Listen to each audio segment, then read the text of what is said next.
October 5th, 2017. 61-year-old Teteteke Gqotsi was admitted to Stellenbosch Hospital in Stellenbosch, South Africa, after an abdominal surgery. October 7th, 2017. Teteke's family got a call from the hospital asking if he came home, because he had disappeared. The story went that a nurse had checked on him at 5:15 a.m. After they left to get some new linens and came back, he was gone. The family showed up at the hospital and looked around the entire property. Nothing. No luck at all. October 20th, 2017, about 2 weeks after he had disappeared.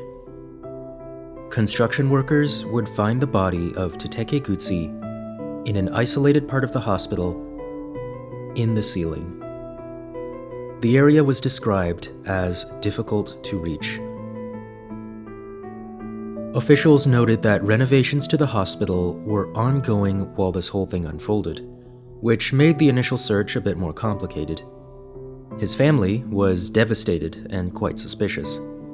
Teteke's brother said he could not walk because of the operation they did on him. What has shocked us is the discovery of his body in the area where he was found after he had disappeared for almost 2 weeks. He was under their care when he died. All we wanted was for him to get help.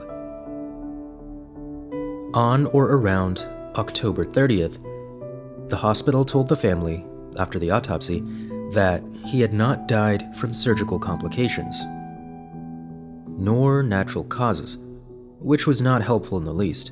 If anything, that made it sound ominous as hell. The family was given the impression that he had died of unknown reasons elsewhere and then was moved into the ceiling. And at that point, police took over the case. After an investigation, which the family claimed to have been left in the dark about mostly, and some more autopsy reports coming out, the police reported that the autopsy pointed to a natural cause of death. This went against what the family was told at first. Teteke's daughter said that the investigation didn't seem to go anywhere, and eventually she was told that nothing more could be done. Years down the line, his death still hasn't been properly explained. A lot of paranormal or high strangeness websites and channels and other media talk about this case because of its quote-unquote paranormal nature. The key element of this mystery being how a man who was in no condition to walk ended up somewhere else in the hospital, in a place that was hard to reach, just moments after a nurse had checked on him. To me, the lack of transparency from the beginning is a red flag. I found conflicting information on when exactly he went missing, and that mixes up the timeline a bit. What we know for sure is that his family got the call saying he was missing on the 7th. One source was worded in a way that made it seem like he went missing at 5:15 a.m. on the 7th, and then the hospital called them that same day. Another source said that his family was not informed until the 7th, implying that he went missing before. No source clearly establishes which day the 5:15 a.m. was referring to. Many agree that he checked into the hospital on the 5th, following an abdominal surgery. So unless the surgery and the admission were in the early morning hours of the 5th, basically the middle of the night, I think we can assume he went missing on the 6th or the 7th.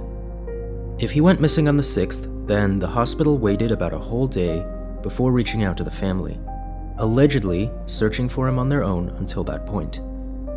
If he went missing on the 7th, then they contacted his family a few hours at most after he disappeared.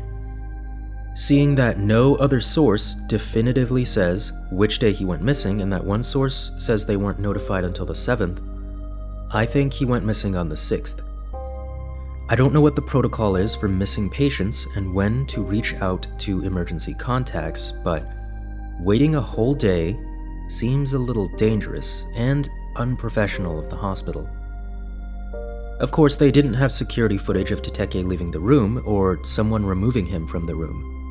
So the premise of him disappearing within moments, or really just disappearing at all, hinges entirely on the nurse's story. And speaking of that, we also don't know how long exactly the nurse was gone, only that they had checked on him, went to get linens, and then he was gone when they came back. While I was researching this video, I found a great write-up on r/unresolved mysteries by user Foxnet93, who was also talking about another South African man who disappeared from a hospital and was found dead in the ceiling. I thought this excerpt from that write-up was interesting. It is unknown what Teteke's exact abdominal surgery he was admitted for was, thus medication aftercare could be different depending on the procedure. Anesthesia provided during the surgery could also cause adverse effects. Anesthesia carries the risk of post-operative delirium, a neurocognitive syndrome with associated potential symptoms of hyperactivity, disturbances in awareness and cognition, disorganized thoughts, and an altered level of consciousness. So from this, it's possible that Teteteke experienced post-operative delirium and wandered off on his own. The sources made it clear he was in no condition to walk, but maybe he was on pain medication that could have numbed him to whatever would have kept him bedridden otherwise. Renovations and construction happening in the hospital might have opened up new avenues for him to get around, like ladders and open ceiling tiles.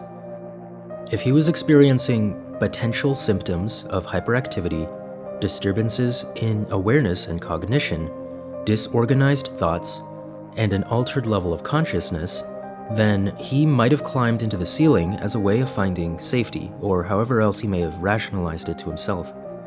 If I were an investigator on this, I'd look into whether or not the areas being renovated were closed off or sealed in any way, and who would have had access to those areas. I would also look into the route between Teteke's room and the ceiling area they found him in, and whether it's feasible for a 61-year-old, physically handicapped man to have ended up there without anybody noticing him. Questioning the construction contractor and the workers might have been a smart move too, but maybe they did do this and the sources just didn't mention that. Users on Reddit had a different theory. Here's one by True Crime Addict. I worked in South African hospitals for the last 8 years, both in the Western Cape and KZN. I would say the most likely situation is that the patients died due to medical negligence and the staff responsible hid the bodies to avoid the consequences. In South African hospitals, staff have keycards that have their name, job position, and photo printed on them. The cards are used to access areas prohibited to the public. If the patients were found in one of the areas, it suggests staff involvement. Another user, BX Mars, wrote, "It would definitely have taken more than one person to lift dead weight up a ladder and into those spaces. My guess would be that they did die of natural causes, but from neglect or inattention, and the hospitals covered it up." Some speculated that the cause of death itself might have been a fatal reaction to medication they gave him. Like I said earlier, medication aftercare was different depending on the procedure. All of these theories made sense, but at the end of the day, we'll never know for sure. Well, I think we know for sure it wasn't ghosts or teleportation, but I wish the hospital and the police had been a bit more open about the details to his family. I hope the loved ones of Teteteke Gqotsi are able to find peace. For another mystery with a lot of debated details and all kinds of theories, check out my video on the fate of Cameron Robbins, a teenager who was lost in the Bahamas. Thank you for watching.